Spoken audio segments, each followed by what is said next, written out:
Hello everyone. So we will be beginning with divorce. See, in the last video we did that how two people when they are uh, bonded in a union of social and legal phenomena, that is marriage, social and legal union, right? But divorce is the dissolution or ending of that social institution or that relationship. Okay. So, marriage is creation of a relationship and divorce is the end of that relationship. And as soon as the divorce is completed, the divorce certificate is issued, the two people are said to be separate, and the status of husband and wife that was accorded to them post their marriage, that is also revoked, and now they are not the husband wife of each other. Their ways are separate and they can lead their independent lives and do whatever they wish to. Theories of divorce. Marriage is a social institution. There is a social interest in its protection and preservation. Social interest means interest of the society to protect the relationship and to preserve it. Because, see, if a couple is married and then they lead a family, that is the beginning of a kinship, and that is the beginning or formation of a family or extended family or a village or a society, right? So it is considered to be a pious relationship in Indian culture, without which, if you are entering into a live-in relationship or living without marriage, it is not considered to be morally acceptable in the Indian society, right? So that's why there is the interest of society to protect that institution, to preserve it, and also to protect the marital relationship which is already established between a couple. And the Hindu law also tries to protect the marriage as far as possible. It tries to save the relationship. You can say marriage is the rule, divorce is the exception. Okay, so we don't generally take into divorces easily, but there are many cases because of the awareness of laws or rights among people, and tolerance level has decreased. Education and the employment of women, that is also a criteria, because now they know how to stand up for their rights, which was not the case earlier. So although cases for divorce have increased, but on the other hand, the law will try as further as possible to protect the marriage and not to break the relationship easily. But it is not possible sometimes for the parties to continue. So general rule is that it will be protected. Law will try to save your relationship, save your family, because some other people are also dependent on you, right? Maybe the children is born out of that marital relationship, so those children should get the nourishment and care and love of both the parents equally, right? So all that being taken into consideration, even the families that are involved, they also may be emotionally or some way or the other connected, and even families don't want their child marriage to break. But sometimes, due to adjustment problems or domestic violence, harassment, cruelty, etc., it is possible that parties are not able to live together. वो रह ही नहीं सकती, कोई chance ही नहीं बन रहा. Now it is not possible for them to cohabit. Then they can claim divorce in a court of law. Divorce is termination of a marital union. It results in cessation of matrimonial tie. Cessation means to end. So it ends the matrimonial tie. Tie means the bond that connected them together. The status of husband and wife ceases. As I told you, the concept of divorce has evolved in the form of different theories. Situations like adultery, sexual intercourse outside wedlock. Wedlock means the wedding union. Suppose if this is husband, this is wife, okay, there is another wife, W1, W2. So she may also have a husband, right? Now suppose Adultery is this husband is having sexual intercourse with wife of this person. Okay, so these two both are having sexual intercourse outside the wedlock, isn't it? And it is earlier, the consent of husband was a part of adultery, but now it is not so. That means consent herein, I mean to say, you will study further in IPC or BA IPC that for adultery, the sexual intercourse of these two people, that is, a man having sexual intercourse with a woman who is the wife of another without the consent of the husband. ठीक है, पहले ये concept था, but वो consent वाला हटाया because it was showcasing that the wife is nothing but a chattel or property of the husband. So that was removed. So adultery means both of them are liable, and out of the wedlock they are having the relationship. As I told you, it is the social interest which is involved. So even this sexual intercourse or any such other marital obligation are to be performed between such married couples only. Then cruelty, mental or physical, that can also include domestic violence or harassment. Desertion means one spouse leaves other spouse and without any reasonable excuse or cause. This I have covered in one of my previous videos of the same chapter. And these are the basic requirements or obligations which both the parties have to perform as part of them entering into that wedding relationship. And if they are not performing it, then it is affecting the very foundation or the very purpose for which they entered into that marital bond, right? So adultery, why adultery affects the very foundation of marriage? Because marriage, one of the marital obligation is the sexual intercourse between the couple. That's why in the grounds for divorce that we have did that, inability to bear a child, right? Cruelty, the emotional bond or the support that one expects from his or her spouse, if she is not getting that, or rather he is also imposing some mental harassment, some taunts, or go bring 10 lakhs from your family, or such things, or beating. These are not expected from a sane person, right? Or from a spouse. Would you expect your spouse to beat you day and night? Isn't it? So that affects the very foundation of marriage. And so is desertion, because marriage requires that those two parties will cohabit, that is, they will live together. The divorce merely enables the other party to put an end to the form from which substance has already been destroyed. That means now parties are not able to live together. That means substance of the marriage has already been destroyed. Right? A person reaches the court for claiming divorce only and only when his all efforts have failed to sustain that or to retain that relationship. जब सारे efforts ख़त्म हो जाते हैं, वो और effort लगा के उस रिश्ते को नहीं बचा पा रहा होता है, या उसके पास कोई चारा नहीं होता है to save that relationship, he can see no other way round in which that marital bond can be preserved और saved from his own or his or own efforts, then only he or she reaches to the court. That is the last resort even for the persons, right? So the substance has already been destroyed of the marriage. कुछ बचा नहीं है marriage में, तो अब legally भी हम उसको end कर देंगे. So now put an end to the form.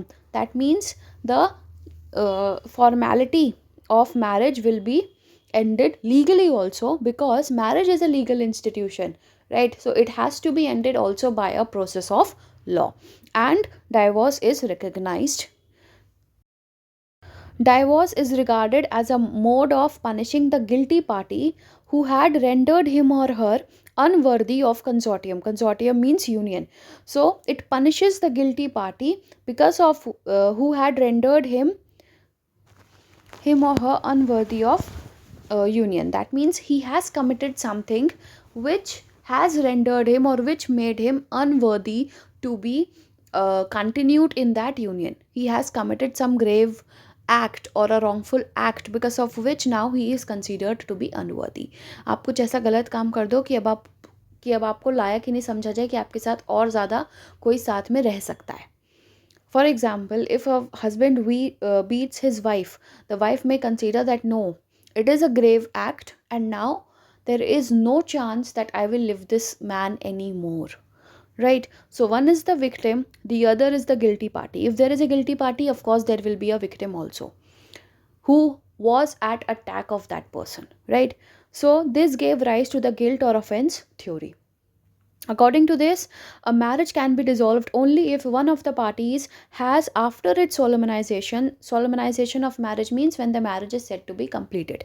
And for solemnization, the essential ceremonial rites, whichever are there in either of the parties, ceremonial rites होते हैं marriage के, तो जो भी हो of either bride or the groom, they have to be performed. If those ceremonial rites are not performed, marriage is not said to be solemnized. Rites is this wala rites. And having said that, अगर marriage solemnise नहीं हुई है तो divorce की बात भी नहीं आएगी, because if marriage is not solemnize it will not be set to be a legal institution at first place. So guilt theory means one of the parties have committed some matrimonial offense. And what can be the matrimonial offense? These, which are also the ground for divorce. Fine. Guilt theory implies that there is a guilty party who has committed a matrimonial offense and an innocent party who is a victim. Later on, insanity was added as a ground for divorce. Insanity did not fit in within the framework of guilty or matrimonial offense theory, as party suffering from insanity could hardly be called a guilty party. He is himself not in a capacity to differentiate between good or bad, right or wrong, or understand what will be the consequences of his act. Let it be that he is understanding that he is doing a wrongful act. उसे पता ही नहीं है कि वो गलत है, तो अगर वो कर भी दे रहा है, how he will be said to be guilty. Even insanity is a ground for defense of committing a crime in IPC. So it may not come as an offense, right? So that does not fit in the offense theory. This led to renaming of guilty theory as fault theory. So guilty party में हम insane person को नहीं ला पाएंगे. So guilty हटाकर हमने बोला fault theory. That would be a less serious or strict term. If one party has some fault in him or her, marriage could be dissolved whether that fault is his or her conscious act or providential. That means from his conscious, from his intention or knowledge, he has committed the act or not. Another theory is by mutual consent. That means consent of both the parties. And this originated due to the loopholes in the fault theory. So you see, whichever subject, whichever topic you study, theories behind establishment or arising of an issue or of a topic, you will find there was a loophole in one theory that led to the formation or emergence of another theory. Then in that second theory also there was some loophole which resulted in the establishment or need for the third theory. So this goes on. We come to a plan B only because our plan A failed, isn't it? So same is the concept over here. So this third theory, divorce by mutual consent, came because there were loopholes in the second theory, that is the fault theory. The biggest drawback was presumption that there is one innocent party and one guilty party. Sometimes both husband and wife are not able to live together and there is no fault of either of them. So sometimes what happen? They both may be correct, they both may be wrong, right? So there is no fault of either of them. Now how will you decide that who is more faulty or who has committed a graver offense? What is the parameter? What are the standards to measure that? Is there any SI unit? Nothing, isn't it? So this was the drawback of fault theory, that you cannot decide. There is no set benchmark that who is right, who is wrong, who is more wrong, right? So this third theory came when both are at fault or both are not at fault and they both cannot live together further. They both are not compatible. They think they are not compatible. They cannot live any further. There is no substance in the relationship left. There is no you know, there's no bond in the relationship left which can take them further for some more years together. कुछ बचा ही नहीं है कि वो और साल एक साथ बिता सके. ठीक है, जो भी बॉन्ड था वो किसी ना किसी सर्कमस्टांसेस या किसी थर्ड पर्सन की वजह से ख़राब हो गया. Maybe the both of them acted impulsively to a situation which had ruined their bond, and due to which they are not able to sustain together. They are not able to tolerate each other faces even for a minute, isn't it? That might happen. So in that case, both of them are left with no remedy. Thus, a new theory had to be evolved where marriage could be dissolved by mutual consent where they are not able to live together. This means that law recognizes the situation where parties can also obtain divorce by mutual consent. But mutual consent alone will not automatically terminate the relationship. It is essential to obtain a decree of court. That means, if you want to, as I told you, marriage is a legal institution, so it has to end also by a legal process. So if you want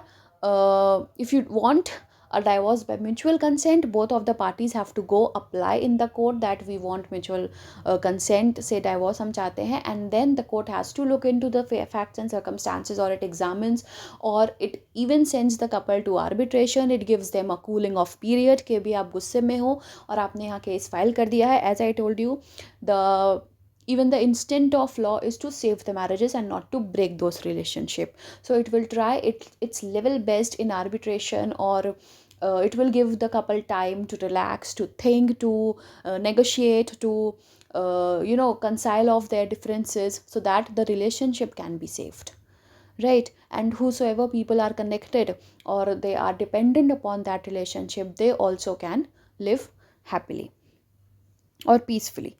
So it will not automatically terminate the relationship, but a decree of the court has to be obtained for the same, and that is known as divorce by mutual consent. So mutual consent decree has to be passed, and when that decree has been passed, it will get executed and they will stand divorced. But for this also there is a prerequisite under Hindu Marriage Act 1955, in which it is given that if they want to file a joint petition, since it is a mutual consent both the parties, so they have to file a joint petition. So before filing that, it has to be seen that they were living separately, not in one house, but they were living separately. Okay, so they must be living separately, means no relation with each other, no cohabitation for at least a period of 1 year. It can be more than that, but it should be at least 1 year. Okay, and this 1 year has to be seen, it has to be calculated by the court, and there should also not be any reconciliation in this 1 year. Ki they have lived separately for 2 months, then they reconciled for 1 day, and or 1 day or 1 week, whatever, and then they lived separately for another 4 months, and now they are claiming that okay, 1 year is completed, now you grant the divorce. No, if there is a reconciliation over here, then from here the fresh 1 year has to start. You cannot calculate from this point. Okay, so that is all. You will study later when you take up law in future UG or PG courses. In UG only you will be dealing with all that stuff. Anyways, so that is known as the cooling off period. Why cooling off? Because shant ho jao, cool down ho jao, right? You may have taken this impulsive decision to come to the court to end the relationship, but now I am giving you time to cool down your anger, think about it in a peaceful and cool environment, and try to come together, sit face to face, and reconcile your differences or make an adjustment. Okay, so 6 months cooling period is given, during which court will not examine the petition will not be examined, but you will be asked to reconcile. Thereafter, parties have to file a joint motion to initiate the proceedings. Even after that, if they are not ready to live together, that 1 year criteria has passed, and they have given the 6 months cooling period also.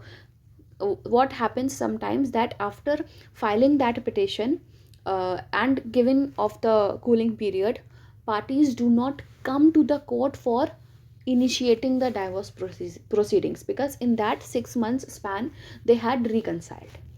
So a relationship has been saved, and also there is not one more case which has come to the whole bundle of cases with the court, right? So in for that matter, this cooling off period is provided, and that is the benefit of this even.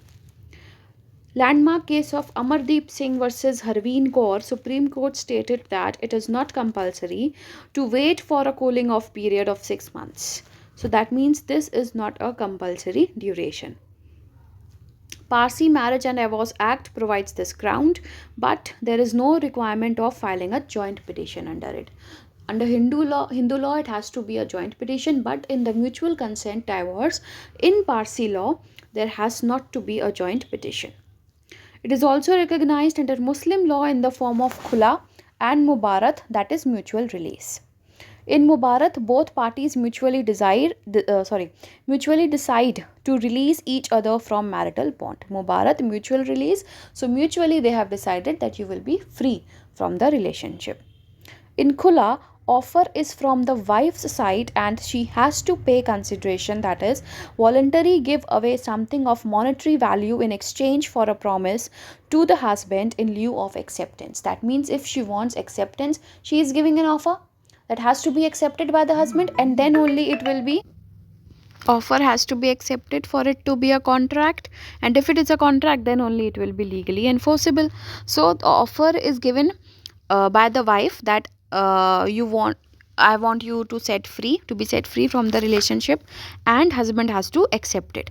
So for acceptance, to get the acceptance, husband has to voluntarily pay something. That means, of course, she has to give something that has a monetary value in the eyes of law, and the promise will be that I am setting you free.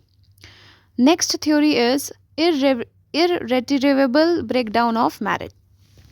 Divorce by mutual consent requires consent of both the parties, and if one party withholds his or her consent, divorce can never be obtained. Mutual consent का मतलब ही है कि दोनों की consent होना ज़रूरी है. So if at any moment in between that whole process, if one of the party withholds the consent that I don't want divorce now, that cannot be said to be a mutual consent. So on that ground, divorce cannot be obtained.